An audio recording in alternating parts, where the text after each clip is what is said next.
जब तक ये हमारे विकार हैं तब तक ही वो ज्ञान असर नहीं करता है, नहीं तो पूरा का पूरा असर कर जाता है। पूरा असर कर गया और ये तो मुक्त ही हो गए, तुरंत इनका रिजर्वेशन पक्का तो था ही, बस वो बैठ गए, ट्रेन आई चली और वापस कभी लौटी ही नहीं, ऐसी ट्रेन में बैठ गए। हा चिदानंद रूपः शिवोहम शिवोहम, ये चिदानंदमय। और उसके पश्चात जब इधर पता चला दक्ष को, उसने तो कहा हाय हाय मैं तो मर गया। यही कहते हैं संसार के लोग, कुछ भी हो जाए तो हम मरे, और पता नहीं कितने सालों तक जीवित रहते हैं, पर फिर भी कहते हम तो मर ही गए। दूसरे थोड़ा सा घाटा हो गया, कहीं नष्ट हो गया कुछ, बस मरे, लेकिन जिएंगे तब भी। तो जब तक जो है भगवान की कृपा से शरीर स्वस्थ है, तब तक ऐसी वाणी कभी नहीं निकालनी चाहिए कि हम मर गए।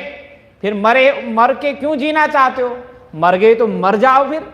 अब फिर क्यों जीने की क्या आवश्यकता है? अगर तुमको कोई गाली दे, तुम तो जीते जी मरे हो के समान हो, तो बड़ा बुरा लगेगा।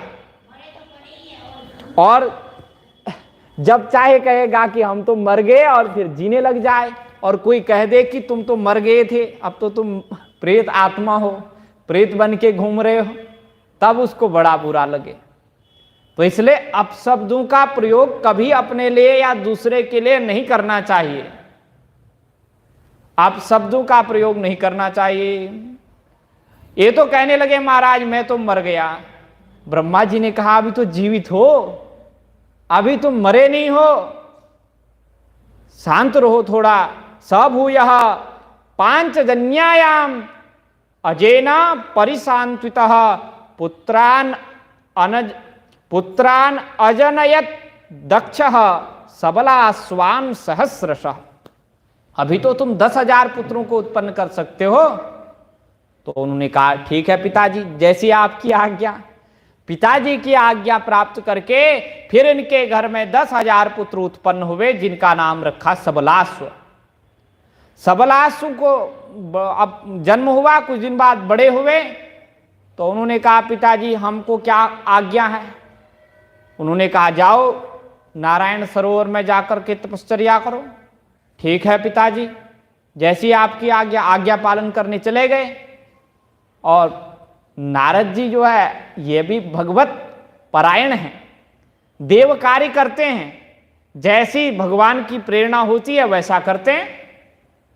तो भगवत कृपा से जो है, और वैसे भी विरक्तों की भी संख्या बढ़ानी थी ना। जितने विरक्तों की संख्या होगी उतने ही वो सबका कल्याण करेंगे।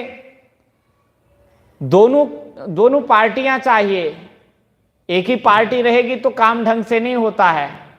तो विरक्तों की भी पार्टी बना दीजिए, और गृहस्थों की, भगवान ने कहा विरक्तों की भी संख्या बढ़ाओ। नारद जी तुरंत पहुंच गए। बोले अरे तुम लोग यहां कैसे आए? बोले हमारे पिताजी ने आज्ञा दी, तपश्चर्या करने के लिए आए। अच्छा, तुमको ज्ञान है कैसे राजा का आज्ञा का पालन किया जाता है, कैसे राजा बना जाता है, गृहस्थ जीवन में कैसे जाया जाता है? बोले नहीं महाराज।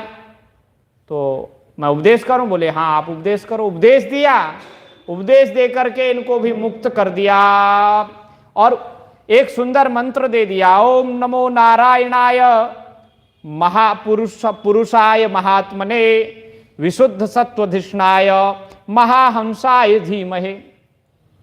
ये महाहंस जो है गायत्री इनको प्रदान कर दी, इसका जप करते रहे और इनका भी मोक्ष हो गया। नारद जी को जब दक्ष को पता चला कि नारद जी ने ये पुनः कर दिया है, तो इनको बड़ा क्रोध आया। लेकिन कल 3 बजे तक इनको रोके रखना पड़ेगा। कल 3 बजे तक ये क्रोध नहीं कर सकते, इसलिए इनको यही क्रोध रोकना पड़ेगा। और हम भगवान के चरणों में यह वाणी समर्पित करते हैं, और भगवान नाम संकीर्तन के साथ वाणी को विराम। जय सिया राम। सीताराम हनुमान, सीताराम हनुमान,